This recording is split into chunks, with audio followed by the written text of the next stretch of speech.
Okay, welcome back. It's Stave 3, Chapter 3 of A Christmas Carol by Charles Dickens.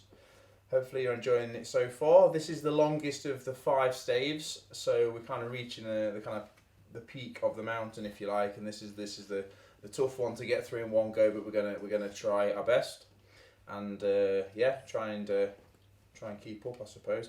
Make sure you've got a drink, a cup of tea or something ready.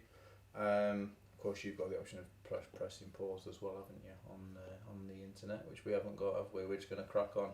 Right, Aurora, you ready then? Stave 3, the second of the 3 spirits. So this is the ghost of Christmas present. I'm going to take him around the streets of London in his hometown right now. Awaking in the middle of a prodigiously tough snore and sitting up in bed to get his thoughts together, Scrooge had no occasion to be told that the bell was again upon the stroke of 1. He felt that he was restored to consciousness in the right nick of time for the especial purpose of holding a conference with the second messenger dispatched to him through Jacob Marley's intervention. But finding that he turned uncomfortably cold when he began to wonder which of his curtains this new spectre would draw back, he put them every one aside with his own hands, and lying down again established a sharp lookout all around the bed. For he wished to challenge the spirit on the moment of its appearance, and did not wish to be taken by surprise and made nervous. Gentlemen of the free and easy sort who plume themselves on being acquainted with a move or two and being usually equal to the time of day, express the wide range of their capacity for adventure by observing that they are good for anything from pitch and toss to manslaughter, between which opposite extremes, no doubt, there lies a tolerably wide and comprehensive range of subjects.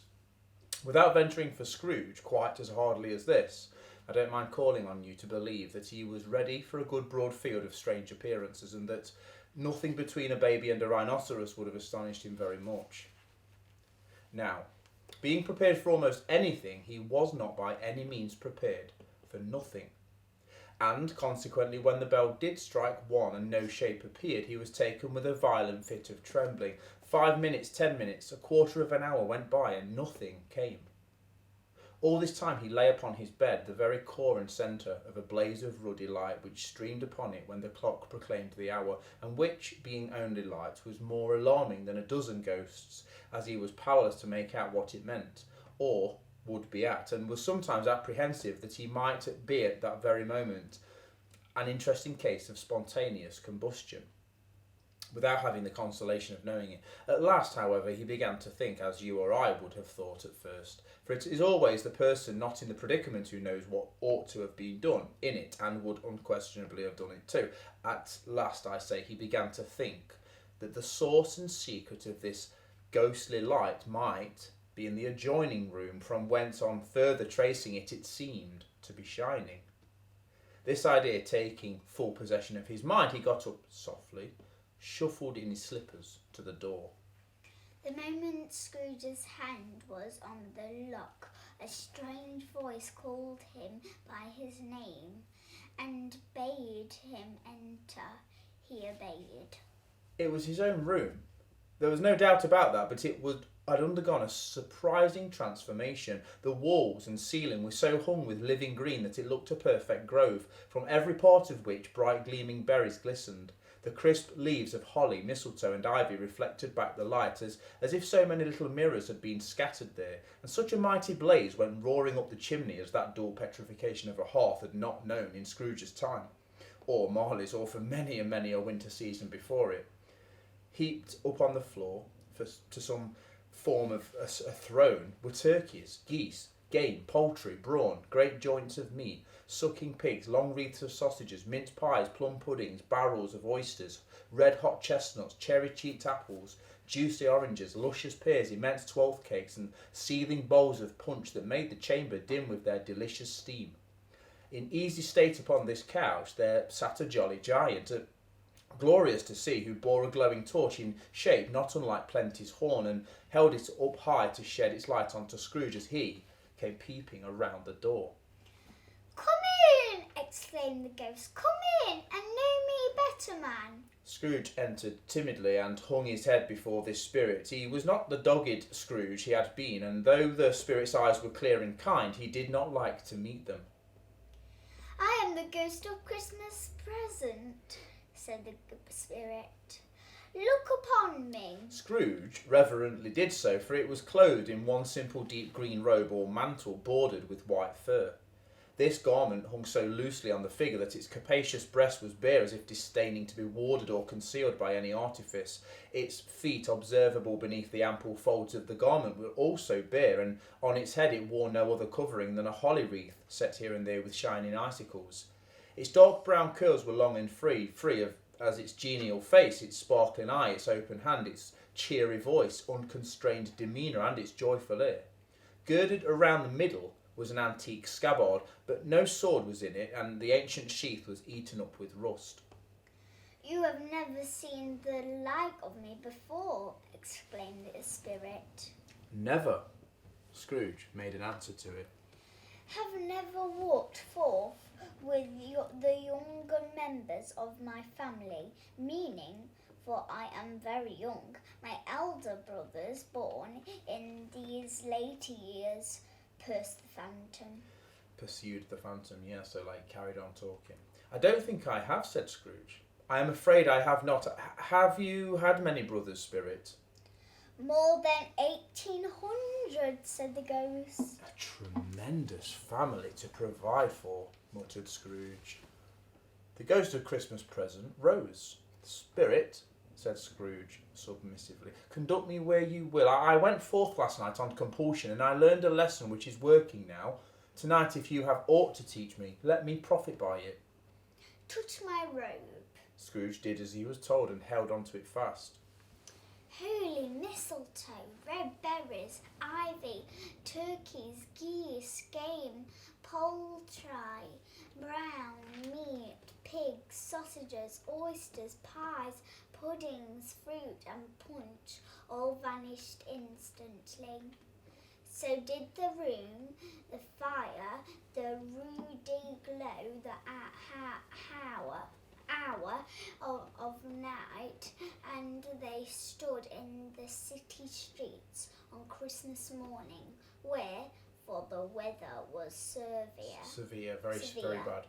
The people made a rough but brisk and not unpleasant kind of music in scraping the snow from the pavement in front of their dwellings and from the tops of their houses, whence it was mad delight to the boys to see it come pluming down into the road below and splitting into artificial little snowstorms. Well done. The house fronts looked black enough, and the windows blacker, contrasting with the smooth white sheet of snow upon the roofs, and with the dirtier snow upon the ground, which last deposit had been ploughed up in deep furrows by the heavy wheels of carts and waggons. Furrows that crossed and recrossed each other hundreds of times, where the great streets branched off and made intricate channels hard to trace in the thick yellow mud and icy water. The sky was gloomy, and the shortest streets were choked up with a dingy mist, half thawed, half frozen, whose heavier particles descended in a shower of sooty atoms, as if all the chimneys in Great Britain had, by one consent, caught fire, and were blazing away to their dear heart's content. There was nothing very cheerful in the climate or the town, and yet was there an air of cheerfulness abroad that the clearest summer air and brightest summer sun might have endeavoured to diffuse in vain. For the people who were shovelling away on the housetops were jovial and full of glee, calling out to one another from the parapets, and now and then exchanging a facetious snowball, better-natured missile far than many a wordy jest, laughing heartily as it went by, and not less heartily if it went wrong. The poulterers' shops were still half open, and the fruiterers were radiant in their glory. There was a great round pot-bellied basket of chestnuts, shaped like the waistcoats of jolly old gentlemen, lolling at the doors and tumbling out into the street in their apoplectic opulence. There was ruddy, brown-faced, broad-girthed Spanish onions, shining in the fatness of their growth like Spanish friars, and winking from their shelves in wanton slyness at the girls as they went by, and glanced demurely at the hung-up mistletoe. There were pears and apples clustered high in blooming pyramids. There were bunches of grapes made in the shopkeeper's benevolence to dangle from conspicuous hooks that people's mouths might water gratis as they passed. There were piles of filibuts, mossy and brown, recalling in their fragrance ancient walks amongst the woods and pleasant shufflings ankle deep through withered leaves. There were Norfolk biffins, squab and swarthy, setting off the yellow and the oranges and lemons, and in the great compactness of their juicy persons, urgently entreating and beseeching to be carried home in paper bags and eaten after dinner. The very gold and silver fish set forth amongst these choice fruits in a bowl, though members of a dull and stagnant-blooded race appeared to know that there was something going on, and to a fish went gasping round and round their little world in slow and passionless excitement. The grocers! Oh, the grocers, nearly closed with perhaps 2 shutters down or 1, but through those gaps, such glimpses. It was not alone that the scales descending on the counter made a merry sound, or that the twine and roller parted company so briskly, or that the canisters were rattled up and down like juggling tricks, or even that the blended scents of tea and coffee were so grateful to the nose, or even the raisins were so plentiful and rare, the almonds so extremely white with sticks of cinnamon so long and straight, and other spices so delicious, the candied fruit so caked and spotted with molten sugar as to make the coldest lookers-on feel faint and pulpy, or that the French plums blushed in modest tartness from their highly decorated boxes, or that everything was good to eat and in its Christmas dress. But the customers were also hurried and so eager in the hopeful promise of the day that they tumbled up against each other at the door, crashing their wicker baskets wildly, and left their purchases upon the counter, and came running back to fetch them, and committed hundreds of the like mistakes in the best humour possible, while the grocer and his people were so frank and fresh that the polished hearts with which they fastened their aprons behind might have been their own, worn outside for general inspection, and for Christmas doors to peck at if they chose. But soon the steeples called good people all to church and chapel, and away they came flocking through the streets in their best clothes and with their gayest faces, and at the same time there emerged from scores of by-streets, lanes, nameless turnings, innumerable people carrying their dinners to the baker's shop. You see, in those days, a lot of people didn't have an oven, so you'd have to take the food to the baker's shop to warm it up on Christmas Day. The sight of these poor revellers appeared to interest the spirit very much, for he stood with Scrooge beside him in a baker's doorway, and taking off the covers as their bearers passed, sprinkled incense on their dinners from his torch.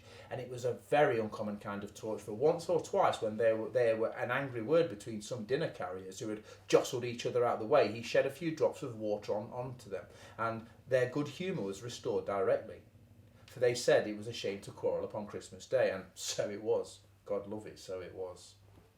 In time the bells succeed and the bakers were shut up, and yet there was a genuine shadowing forth of all these dinners, and the progress of their cooking in the thwarted blotch of wet above each baker's oven, where the pavement smoked as if its stones were cooking too.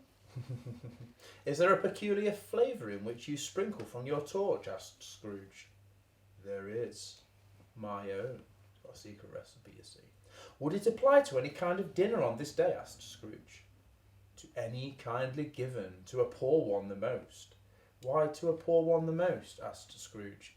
Because it needs it the most. Spirit, said Scrooge, after a moment's thought, I wonder you, of all the beings in the many worlds about us, should desire to cramp these people's opportunities of innocent enjoyment. I, cried the Spirit, you would deprive them of their means of dining every 7th day, often the only day in which they can be said to dine at all, said Scrooge, wouldn't you? I, cried the Spirit, you seek to close these places on the 7th day. He means the bakeries, you see. They had to shut on the Sunday. Why? Because it was a church day, and that was the only day that poor people could have a hot meal probably, but they couldn't because the bakery was shut. You seek to close these bakeries on the 7th day, said Scrooge, and it comes to the same thing. I seek, exclaimed the Spirit. Forgive me if I'm wrong, it has all been done in your name, or at least in that of your family, said Scrooge. There are some upon this earth of yours, returned the Spirit, who lay claim to know us, and who do their deeds of passion, pride, ill will, hatred, envy, bigotry, and selfishness in our name, who are as strange to us as all our kith and kin, as if they had never lived. Remember that and charge their doings on themselves and not us. Scrooge promised that he would, and they went on invisible, as they had been before, into the suburbs of the town. It was a remarkable quality of the ghost which Scrooge had observed at the baker's, that notwithstanding his gigantic size, he could accommodate himself to any place with ease, and that he stood beneath a low roof quite as gracefully and like a natural creature as it was possible he could have done in any lofty hall. So Scrooge is surprised that despite how big he is, he can squeeze himself into lots of little gaps. You see, it's like magic. Wow. Yeah. And perhaps it was the pleasure the good spirit had in showing off this power of his, or else it was his own kind, generous hearty nature and his sympathy with all poor men that led him straight to Scrooge's clerks. For there he went and took Scrooge with him, holding to his robe, and on the threshold of the door the spirit smiled and stopped to bless Bob Cratchit's dwelling with a sprinkle from his torch. Think of that. Bob had but 15 bob a week himself. He pocketed it on a Saturday, just 15 copies of his own Christian name, and yet the ghost of Christmas past blessed his 4-roomed house. Then he rose up Mrs. Cratchit, Cratchit's wife, dressed out but poorly in a twice-turned gown, but brave in ribbons, which are cheap and make a goodly show for sixpence, and she laid the cloth, assisted by Belinda Cratchit, second of her daughters, also brave in ribbons, while Master Peter Cratchit plunged a fork into the saucepan of potatoes, and getting the corners of his monstrous shirt collar, Bob's private property conferred upon his son and heir in the honour of the day, into his mouth, rejoiced to find himself so gallantly attired, and yearned to show his linen in the fashionable parks. And now 2 smaller Cratchits, boy and girl, came tearing in, screaming that outside the baker's they had smelt the goose, and known it for their own, and basking in luxurious thoughts of sage and onion. These young Cratchits danced about the table and exalted Master Peter Cratchit to the skies, while he, not proud, although his collars nearly choked him, blew the fire until the slow potatoes, bubbling up, knocked loudly at the saucepan lid to be let out and peeled. "What's ever got into precious father, then?" said Mrs. Cratchit. "And your brother Tiny Tim? And Martha warn't as late as this last Christmas Day by half an hour." "Here's Martha, mother," said a girl, appearing as she spoke. "Here's Martha, mother," cried the 2 young Cratchits. "Hooray! There's such a goose, Martha." "Why, bless your heart alive, my dear, how late are you?" said Mrs. Cratchit, kissing her a dozen times and taking off her shawl and bonnet with a vicious zeal. "We'd had a deal of work to finish up last night," replied the girl, "and we had to clear away this morning, mother." "Well, never mind, so long as you're here now," said Mrs. Cratchit. "Sit you down before the fire, my dear, and have a warm, Lord bless you." No, there's father coming," cried the 2 young Cratchits, who were everywhere at once. "Hide, Martha, hide." So Martha hid herself, and in came little Bob, the father, with at least 3 feet of a big comforter, exclusive of the fringe, hanging round down behind him, and his threadbare clothes darned up and brushed to look seasonable, and Tiny Tim up on his shoulders. Alas, for Tiny Tim, he bore a little crutch and had his limbs supported with an iron frame. "Why, where's our Martha?" cried Bob Cratchit, looking round. "Not coming," said Mrs. Cratchit. "Not coming?" said Bob, with a sudden declension in his high spirits, for he had been Tim's blood horse all the way from church and had come home quite rampant. "Not coming upon Christmas Day?" Martha didn't seem to want to disappoint him. Martha didn't like to see him disappointed, if it were only for a few moments, so she came out prematurely from behind the closet door and ran into his arms, while the 2 young Cratchits hustled Tiny Tim and bore him off into the wash-house that he might hear the pudding singing in the copper. "And how did little Tim behave?" asked Mrs. Cratchit, when she had rallied Bob on his credulity, and Bob had hugged his daughter to his poor heart's content. "As good as gold," said Bob, And better, somehow, he gets thoughtful, sitting by himself so much, and thinks the strangest things you ever heard. He told me coming home that he hoped the people saw him in the church because he was a cripple, and it might be pleasant to them to remember upon Christmas Day who made lame beggars walk and blind men see. Bob's voice was tremulous when he told them this, and trembled more when he said that Tiny Tim was growing strong and healthy. His active little crutch was heard upon the floor, and back came Tiny Tim before another word was spoken, escorted by his brother and sister to a stool beside the fire. And while Bob, turning up his cuffs as if, poor fellow, they were capable of being made more shabby, compounded some hot mixture in a jug with gin and lemon, and stirred it round and round, put it on the hob to simmer. And then Master Peter and his two ubiquitous young Cratchits went to fetch the goose, with which they soon returned in high procession. Such a bustle ensued that you might have thought a goose the rarest of all birds, a feathered phenomenon to which a black swan was just a matter of course, and in truth it was something very like that in their house. Mrs. Cratchit made the gravy ready beforehand in a little saucepan, hiss on the pot. Master Peter smashed the potatoes with incredible vigour. Miss Belinda sweetened up the apple sauce. Martha dusted the hot plates. Bob took Tiny Tim beside him in a tiny corner of the table. The two young Cratchits set chairs for everybody, not forgetting themselves, and mounting guard upon their post, crammed spoons into their mouths, lest they should shriek for goose before their turn came to be helped. At last the dishes were all set out, and grace was said. Amen.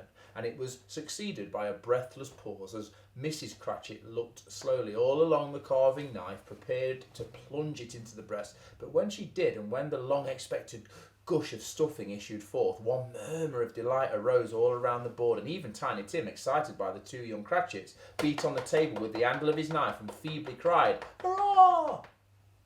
There was never such a goose. Bob said he didn't believe there ever was such a goose that had been cooked. Its tenderness and flavour, size and cheapness were the themes of universal admiration. Eked out by apple sauce and mashed potatoes, it was a sufficient dinner for the whole family. Indeed, Mrs. Cratchit said with great delight, surveying one small atom of a bone left upon the dish, that they hadn't ate it all at last. Yet everyone had enough, and the young Cratchits in particular were steeped in sage and onion up to their eyebrows, like Grandpa when he eats. But now, the plates being changed by Miss Belinda, Mrs. Cratchit left the room alone, too nervous to bear witnesses, to take the pudding up and to bring it in. Suppose it should not be done enough. Suppose it should break in turning out. Suppose somebody should have got over the wall of the backyard and stole it while they were merry with the goose, a suspicion at which the two young Cratchits became livid. All sorts of horrors were supposed. So it sounds like one of the sisters has gone out to the kitchen to fetch the pudding in, and just for those few moments while she's gone, they're all thinking, what if it's been stolen or fallen off the table? So they're all worried about the pudding. Hello, a great deal of steam. The pudding was out of the copper, a smell like a washing day. That was the cloth. A smell like an eating house and a pastry cook's next door to each other, with a laundress next door to that. That was the pudding. In half a minute more, Mrs. Cratchit entered, flushed but smiling proudly with the pudding like a speckled cannonball, so hard and firm, blazing in half a quartern of ignited brandy, and bedight with Christmas holly stuck into the top of it. Oh, a wonderful pudding, Bob Cratchit said, and calmly too, that he regarded it as the greatest success achieved by Mrs. Cratchit since their marriage. Mrs. Cratchit said that now the weight was off her mind, she would confess she had her doubts about the quantity of flour she'd used. Everybody had something to say about it, but nobody said or thought it was at all a small pudding for a large family. It would have been flat heresy to have said so or done so. Any Cratchit would have blushed to even hint at such a thing. At last the dinner was all done. The cloth was cleared with the hearth Fireplace. swept and the fire made up. the compound in the jug being tasted and considered perfect. Apples and oranges were put upon the table, and a shovel full of chestnuts on the fire. Then all the Cratchit family drew round the hearth in what Bob Cratchit called a circle, meaning half a one.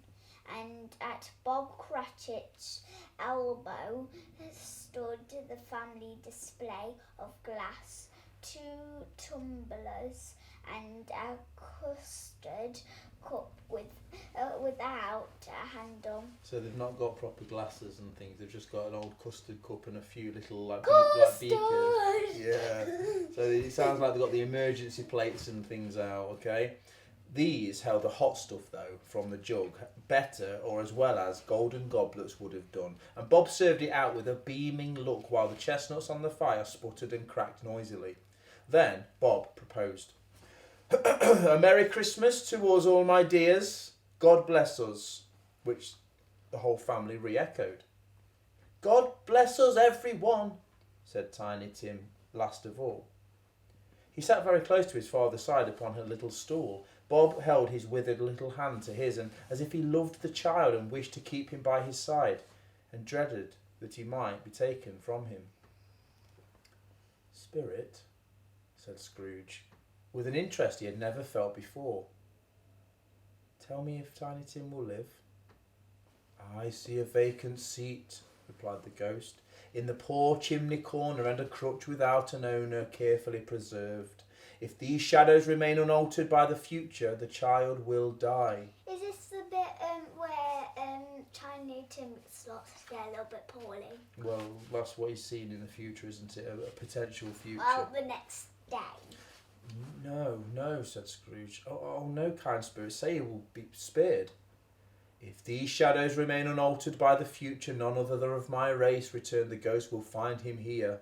What then? If he be like to die, he'd better do it, and decrease the surplus population." I don't know if you remember, but that was something that Scrooge had said himself back in the first chapter, saying that poor people should just die to reduce the number of people on Earth. Scrooge hung his head to hear his own words quoted back to him by the spirit, and was overcome with penitence and grief. "Man," said the ghost, "if man you be in your heart, not adamant, forbear that wicked cant until you have discovered what the surplus actually is and where it is. Will you decide what men shall live and die? It may be that in the sight of heaven you are more worthless and less fit to live than millions like this poor man's child. O God, to hear the insect on the leaf pronounce on the too much life among his hungry brothers in the dust." Scrooge bent before the ghost's rebuke, and trembling cast his eyes upon the ground, but he raised them speedily on hearing his own name. "Mr. Scrooge," said Bob. "I'll give you Mr. Scrooge, the founder of the feast." "The founder of the feast, indeed," interjected Mrs. Cratchit, reddening. "I wish I had him here. I'd give him a piece of my mind to feast upon, and I hope he'd have a good appetite for it." "My dear," said Bob, "the children. Christmas Day." "It should be Christmas Day, I'm sure," she said, "on which one drinks the health of such an odious, stingy, hard, unfeeling man as Scrooge. You know he is, Robert. Nobody knows it better than you do, poor fellow." "My dear," said Bob, mildly answering, "Christmas Day." "I'll drink his health for your sake and for the day's," said Mrs. Cratchit. "Not for his. Long life to him. A Merry Christmas and a Happy New Year. He'll be very merry and very happy, I've no doubt." The children drank the toast after her. It was the first of their proceedings which had no heartiness in it. Tiny Tim drank it last of all, but he didn't care twopence for it. Scrooge was the ogre of the family. The mention of his name cast a bit of a shadow onto the party, which was not dispelled for a whole 5 minutes. After it had passed over, they were 10 times merrier than before, from the mere relief of Scrooge the baleful being done with. Bob Cratchit told them how he had a situation in his eye for Master Peter, which would bring in, if obtained, full 5 and 6pence weekly. The two young Cratchits laughed tremendously at the idea of Peter's being a man of business, and Peter himself looked thoughtfully at the fire from between his collars, as if he were deliberating what particular investment he should favour when he came into the receipt of that bewildering income. Martha, who was a poor apprentice at a hat shop, a milliner's, then told them what kind of work she had to do, and how many hours she worked at a stretch, and how she meant to lie abed tomorrow morning for a good long rest. Tomorrow being a holiday, she passed at home. Also how she had seen a countess and a lord some days ago, and how the lord was much about as tall as Peter, at which Peter pulled up his collar so high that you couldn't have seen his head if you'd have even been there. All this time the chestnuts and the jug went around and round, and by they had a song about a lost child travelling in the snow from Tiny Tim, who had a plaintive little voice and sang it very well indeed. There was nothing of high mark in this. They were not a handsome family. They were not well dressed. Their shoes were far from being waterproof. Their clothes were scanty, and Peter might have known, and very likely did, the inside of a pawnbrokers,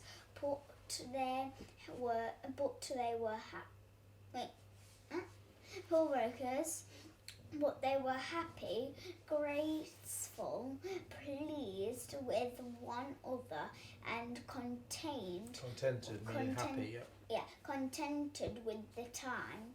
And then they faded and looked happier yet in the bright sprinklings all of the spirits taught at parting. Scrooge had his eye upon them, and especially on Tiny Tim, until the last. So they're about to leave, but Scrooge can't take his eyes off Tiny Tim. He's really concerned, isn't he? It's nice to see Scrooge so compassionate, actually. By this time it was getting dark and snowing pretty heavily, and as Scrooge and the Spirit went along the streets, the brightness of the roaring fires in kitchens, parlours and all sorts of rooms was wonderful. Here the flickering of the blaze showed preparations for a cosy dinner, with hot plates baking through and through before a fire, and deep red curtains ready to be drawn to or shut or out of the cold and the darkness. There, all the children of the house were running out into the snow to meet their married sisters, brothers, cousins, uncles, aunts, and be the first to greet them. Here again were shadows on the window blinds of guests assembling, and there a group of handsome girls, all hooded and fur-booted and chattering at once, tripped off lightly off to some neighbour's house, where woe upon the single man who saw them enter, artful witches, well they knew, in a glow. But if you had judged from the numbers of people on their way to friendly gatherings, you might have thought that no one was at home to give them welcome when they got there, instead of every house expecting company and piling up its fires half chimney high. Blessings on it, how the ghost exulted, how it bared its breadth of breast and opened its capacious palm and floated out outpouring with a generous hand its bright and harmless mirth on everything within its reach. The very lamplighter who ran on before, dotting the dusty street with specks of light, and who was dressed to spend the evening somewhere, laughed out loudly as the Spirit passed him, though little kenned the lamplighter that he had had company but Christmas. And now, without a word of warning from the ghost, they stood upon a bleak and desert moor, where monstrous masses of rude stone were cast about, as though it were a burial place of giants, and water spread itself wherever it listed, or would have done so, but for the frost that held it prisoner, and nothing grew but moss and furze and coarse rank grass. Down in the west the setting sun had left a streak of fiery red, which glared upon the desolation for an instant, like a sullen eye, and frowning lower yet, was lost in the thick gloom of darkest night. "What place is this?" asked Scrooge. "A place where miners live who labour in the bowels of the earth," returned the Spirit, "but they know me, see?" A light shone from the window of a hut, and swiftly they advanced towards it. Passing through the wall of mud and stone, they found a cheerful company assembled round a glowing fire. An old man and woman, with their children and their children's children, and another generation beyond that, all decked out gaily in the holiday attire. The old man, in a voice that seldom rose above the howling of the wind upon the barren waste, was singing them a Christmas song. It had been a very old song when he was a boy, and from time to time they all joined in the chorus. So surely as they raised their voices, the old man got quite blithe and loud, and so surely as they stopped, his vigour sank again. The spirit did not wait here for long, but bade Scrooge hold on to his robe, and passing on above the moor, sped whither?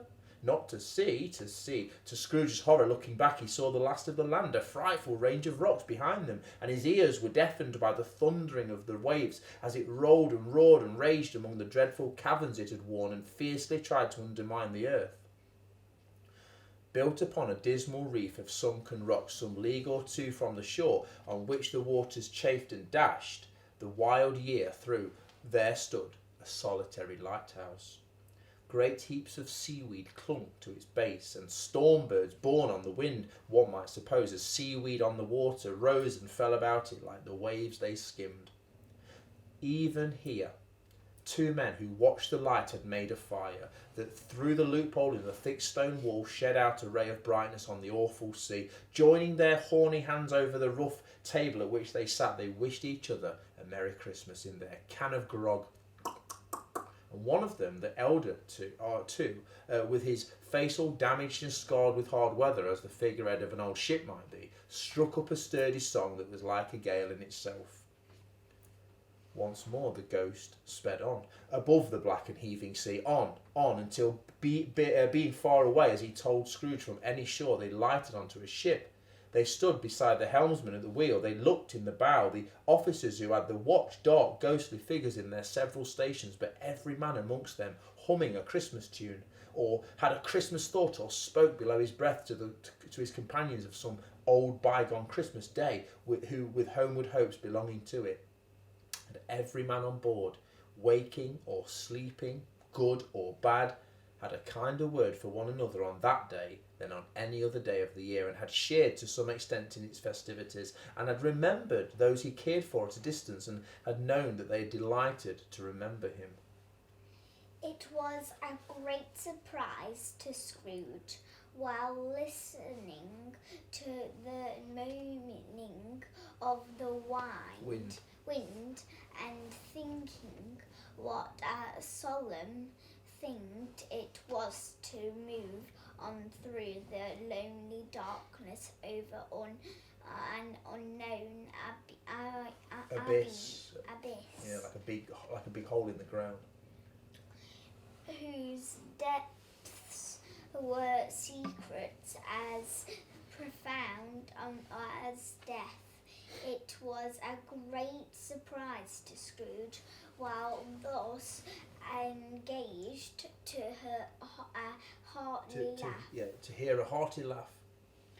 It was a much greater surprise to Scrooge to recognise it as his own nephew's, and to find himself in a bright, dry, gleaming room, with the spirit standing smiling by his side, and looking at that same nephew with approving affability. Well done, that means like kindness, friendliness.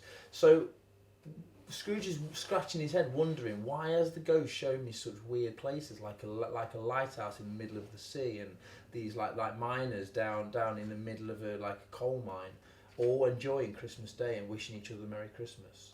So you say, but what do you think? Why do you think he's been showing him all these strange places? To make him a bit more kinder to the other people.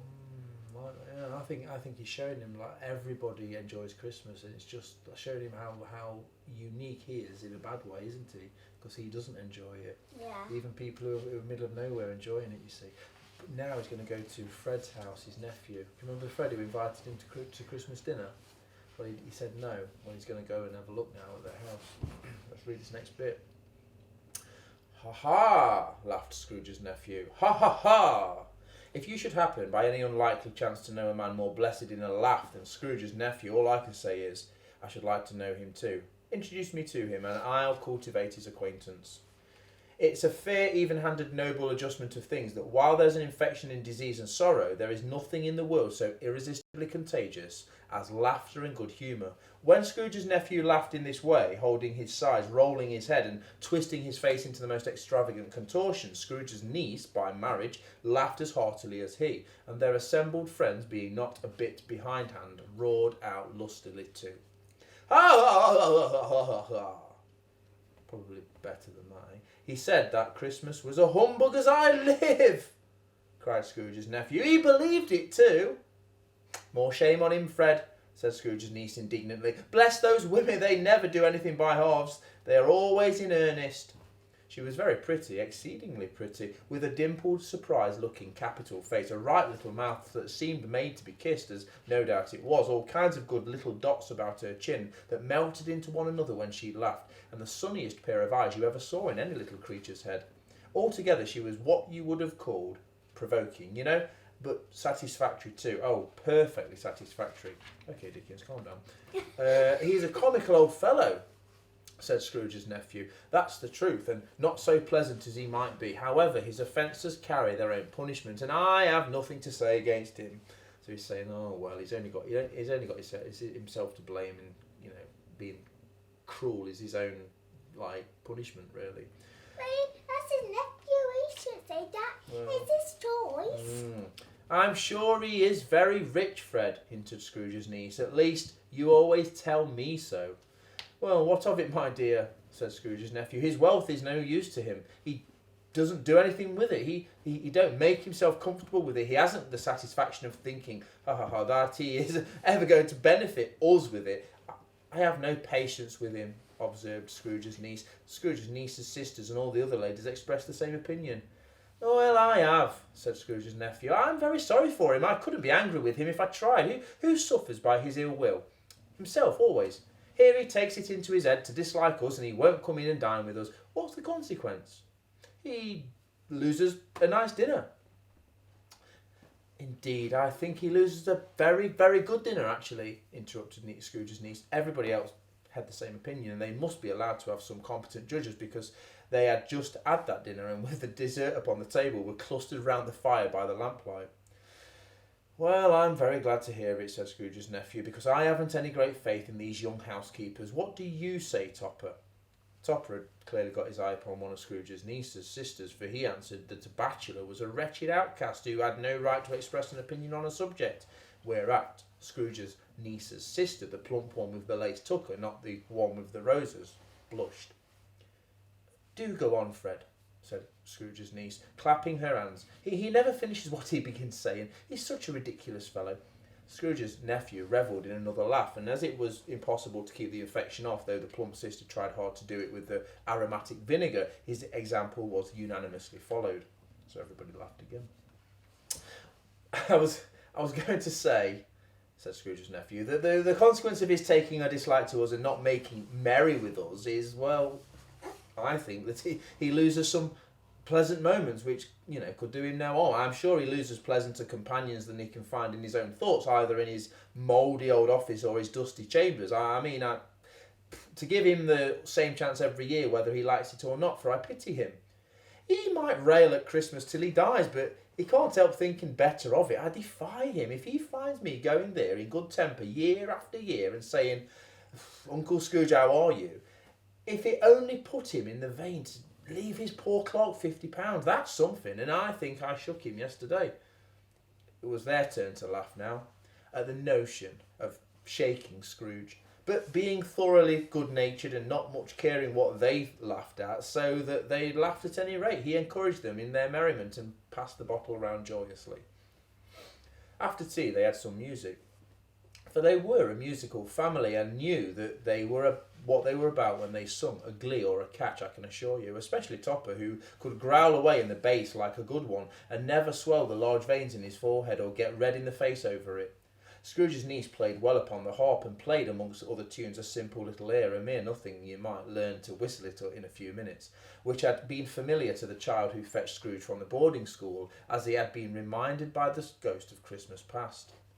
When this strain of music sounded, all the things that Ghost had shown him came upon his mind, and he softened more and more, and thought that if he could just have listened to it often years ago, he might have cultivated more kindness of life for his own happiness with his own hands, without resorting to the sexton's spade that buried Jacob Marley. But they didn't devote the whole evening to music. After a while, they played at forfeits, for it is good to be children sometimes, and never better than at Christmas, when its mighty founder was a child himself. Stop! There was first a game at blind man's puff. Of course there was, and I no more believe Topper was really blind than I believe he had eyes in his boots. So they're going to play a game of forfeits next, which is, I guess, a bit like Truth or Dare. Truth or Dare. Yeah, that sort of thing. Right, anyway, let's see. My opinion is that it was a done thing between him and Scrooge's nephew, and that the ghost of Christmas present knew it. The way he went after that plump sister in the lace tucker with an outrage on the credulity of human nature, knocking down the fire irons, tumbling over the chairs, bumping up against the piano, smothering himself amongst the curtains, wherever she went, there went he. He always knew where the plump sister was. He wouldn't catch anybody else. If you had fallen up against him, as some of them did, on purpose, he would have made a feint of endeavouring to seize you, which would have been an affront to your understanding, and would instantly have sidled off in the direction of the plump sister again. She often cried out that it wasn't fair, and it really was not. But when at last he caught her, when, in spite of all her silken rustlings and her rapid flutterings past him, he got her into the corner whence there was no escape, then his conduct was the most execrable. I don't know that word. Exceptionally? Execrable. Well, that's a new one for me. There we go. Well, anyway, I'm assuming it means his behaviour was probably a bit rude and a little bit confident and rude. I don't know. For his pretending not to know her, pretending that it was necessary to touch her headdress, and further to assure himself of her identity by pressing a certain ring upon her finger and a certain chain about her neck, was vile, monstrous. No doubt she told him her opinion of it when, another blind man being in office, they were so very confidential together behind the curtains. Scrooge's niece was not one of the blind man's buff party, but was made comfortable with a large chair and a footstool in a snug corner where the ghost and Scrooge were closest behind her. But she joined in the forfeits and loved her love of admiration with all the letters of the alphabet. Likewise at the game of how, when and where she was very great, and to the secret joy of Scrooge's nephew beat her sisters hollow, though they were sharp girls too, as Topper could have told you. There might have been 20 people there, young and old, but they all played, and so did Scrooge, for wholly forgetting in the interest he had had in what was going on that his voice made no sound in their ears. He sometimes came out with his guess quite loud, and very often guessed right too, for the sharpest needle was best Whitechapel, warranted not to cut in the eye, was not sharper than Scrooge, blunt as he took it in the head to be. The ghost was greatly pleased to find him in this mood, and looked upon him with such favour that he begged like a boy to be allowed to stay until the guests had departed. But this the spirit said could not be done. Here's a new game, said Scrooge. 1/2 hour, Spirit, only one. So he said, please let me stay, let me watch this game that they play. It was a game called Yes and No, where Scrooge's nephew had to think of something and the rest must find out what it was, he only answering to their questions yes or no, as the case was. The brisk fire of questioning to which he was exposed elicited from him that he was thinking of an animal, a live animal, rather a disagreeable animal, a savage animal, an animal that growled and grunted sometimes and talked sometimes and lived in London and walked about the streets and wasn't made a show of and wasn't led by anybody and didn't live in a menagerie and was never killed in a market bit, and was not a horse or an ass or a cow or a bull or a tiger or a dog or a pig or a cat or a bear, at every question, fresh, that was put to him, this nephew burst into a fresh roar of laughter, and was so inexpressibly tickled that he was obliged to get up off the sofa and stamp. And at last the plump sister, falling into a similar state, cried out, "I found it! I know what it is, Fred, I know what it is." "What is it?" cried Fred. "It's your Uncle Scrooge!" Which it certainly was. Admiration was the universal sentiment, though some objected that the reply to "Is it a bear?" ought to have been yes, inasmuch as an answer to the negative was sufficient to have diverted their thoughts away from Mr. Scrooge, supposing they had never had any tendency that way. "He has given us plenty of merriment, I'm sure," said Fred, "and it would be ungrateful not to drink to his health. Here is a glass of mulled wine ready to our hand at the moment, and I say Uncle Scrooge." "Well, Uncle Scrooge," they all said. "A Merry Christmas and a Happy New Year to the old man, whatever he is," said Scrooge's nephew. "He wouldn't take it from me, but may he have it nevertheless. Nevertheless.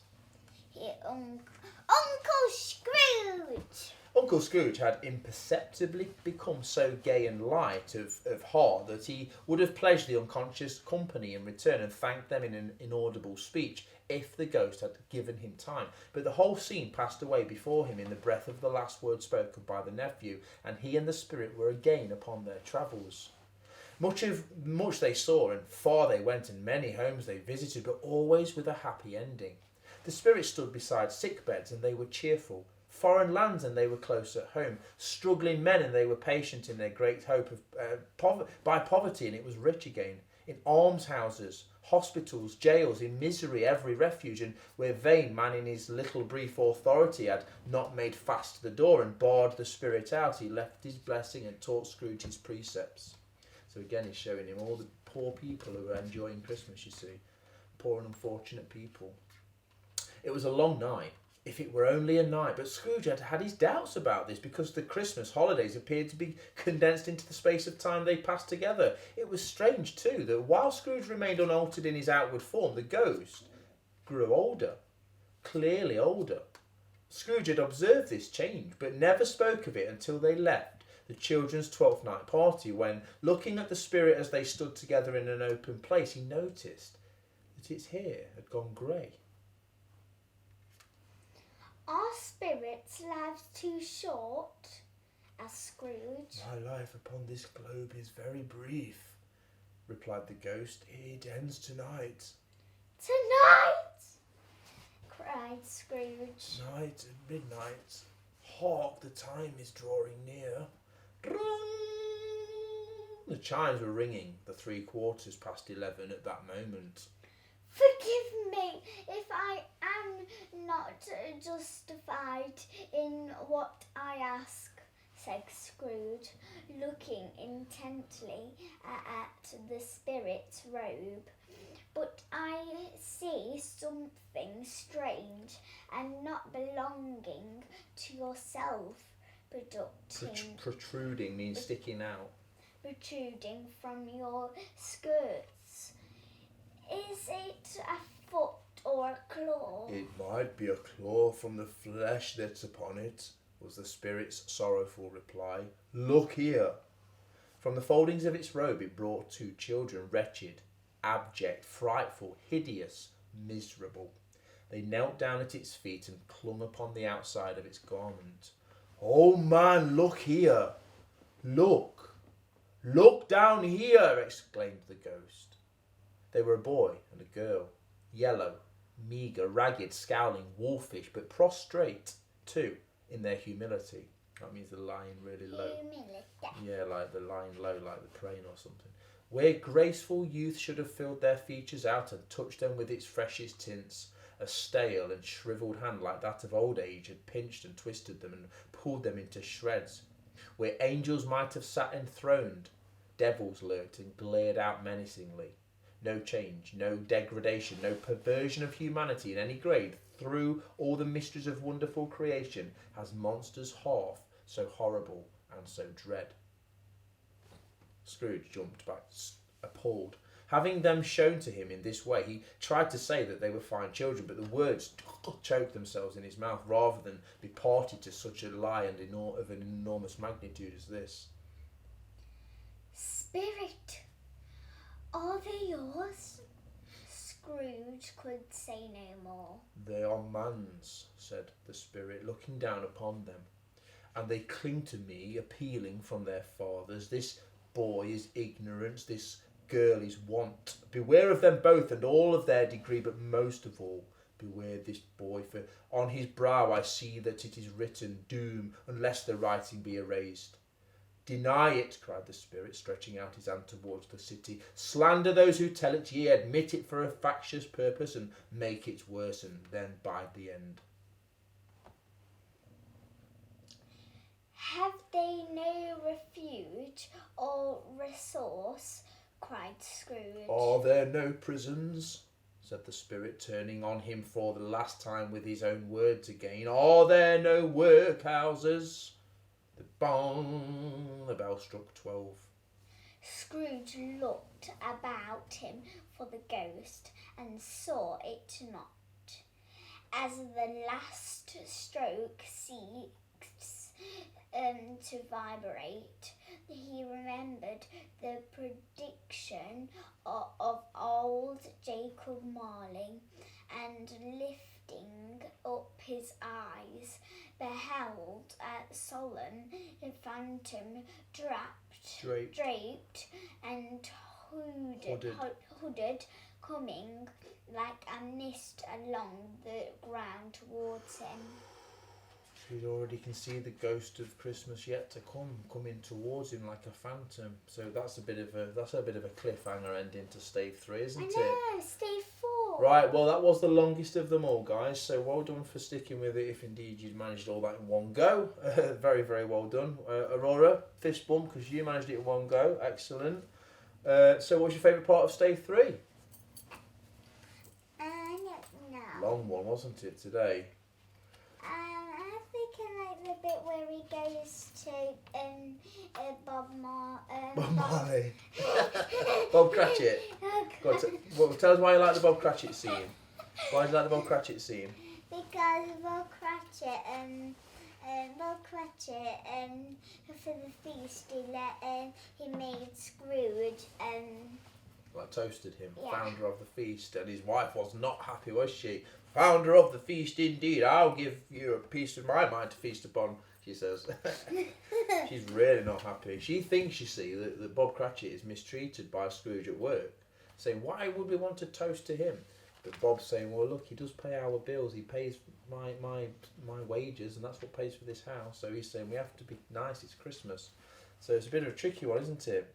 I like that bit with Tiny Tim, and the way that it starts to show Scrooge a bit like same bit really. Yeah, same part. But you can remember Stave 2 when he cried for the first time. A tear rolled down his cheek when he saw his old boyish self, and the boys playing in the park. And now it's like he's getting that touch of humanity again, isn't it? Because he's starting to ask questions about people and care about people. Yeah. Yeah, a very very good chapter, that one. The next one, the Ghost of Christmas Future. Oh my goodness.